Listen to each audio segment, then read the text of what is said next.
BP की जो दवा अभी आपको इस वीडियो में प्राप्त होगी, इसमें ध्यान ये रखना है कि सबसे पहले आपको फिजिशियन से अपना जांच करवा लेना है और उनसे कंसल्ट करना है। उसके बाद ही इन सारी दवाओं के बारे में आपको जानकारी प्राप्त करनी है और उसे लेना है, तो आप डॉक्टर को ज़रूर एक बार दिखा लें।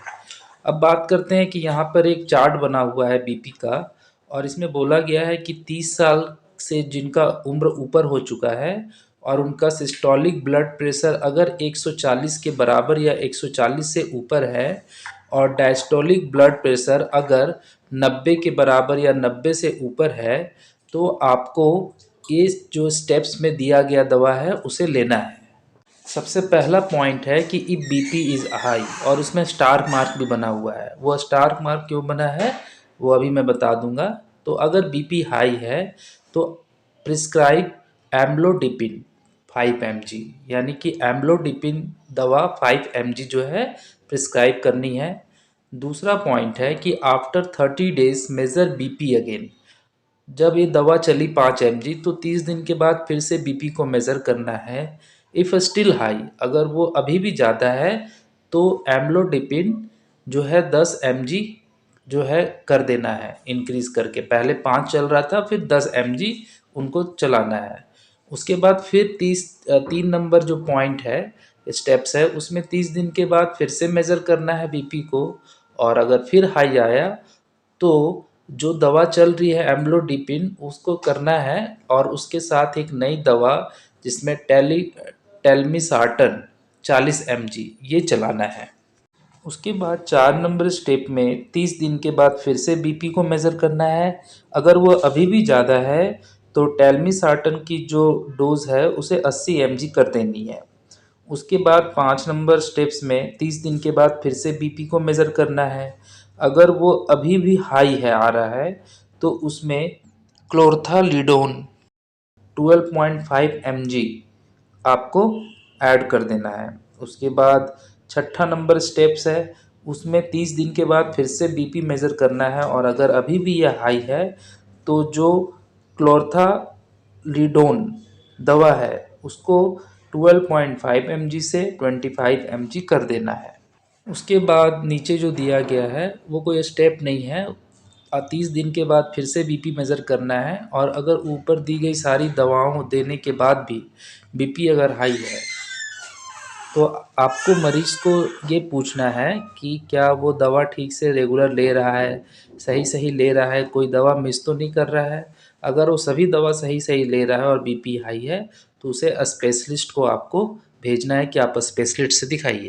अब जो सारे स्टेप में स्टार मार्क थे, 2 स्टार मार्क, उनके बारे में जान लेते हैं। पहला स्टेप में जो स्टार मार्क था उसमें लिखा है कि अगर आपने बीपी को चेक किया पहले स्टेप में और वो 180 या उसके बराबर या उससे ज़्यादा है सिस्टोलिक, और डायस्टोलिक 110 या उसके बराबर इससे ज़्यादा है, तो तुरंत आपको कोई दवा नहीं देनी है, स्पेशलिस्ट को रेफ़र कर देना है स्टार्टिंग ट्रीटमेंट के लिए।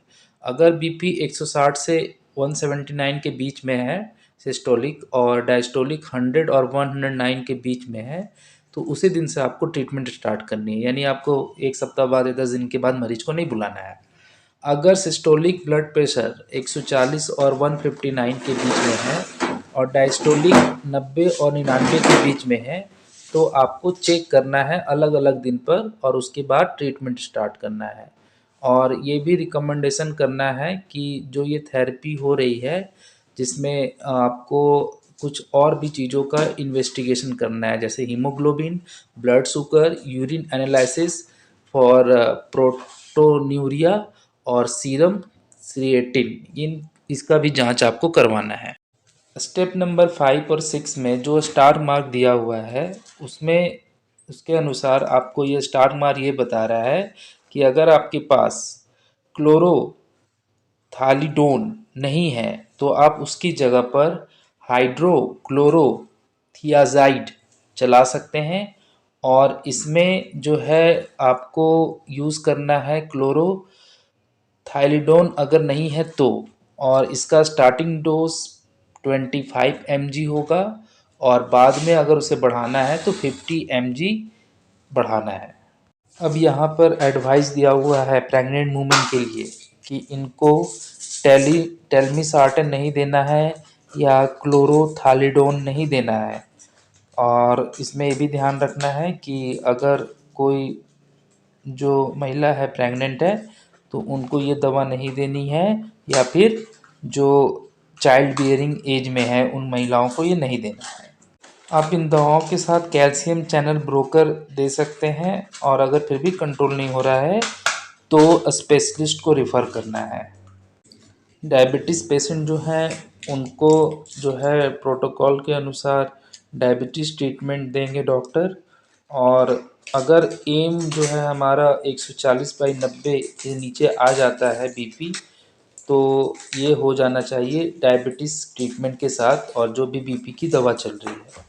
अगर किसी को लास्ट 3 ईयर में हार्ट अटैक की हिस्ट्री है तो बीटा ब्लॉकर ऐड करना है एम्लोडिपिन के साथ इनिशियल ट्रीटमेंट में। और कभी भी अगर हार्ट स्ट्रोक आ गया है तो लो डोज एस्पिरिन का 75 mg का देना है, और स्टैटिन भी देना है।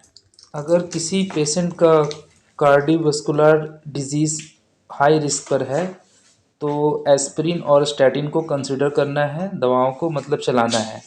और अगर किसी को क्रोनिक किडनी डिजीज़ है तो उसमें जो है आपको उसके क्लिनिकल टेस्ट और बायोकेमिकल मॉनिटरिंग को ध्यान में रखते हुए दवाएं लिखनी है। अब कुछ कुछ लाइफ स्टाइल जो है चेंज करनी है पेशेंट को, और ये सब अपनाना है। जैसे कि अगर टैबैको या अल्कोहल ले रहे हैं तो उसे ना लें। 2.5 आवर पर वीक एक्सरसाइज करें।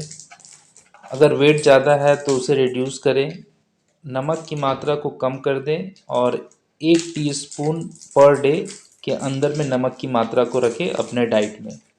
और जितना मतलब कम हो सके फ्राइड फूड को खाइए।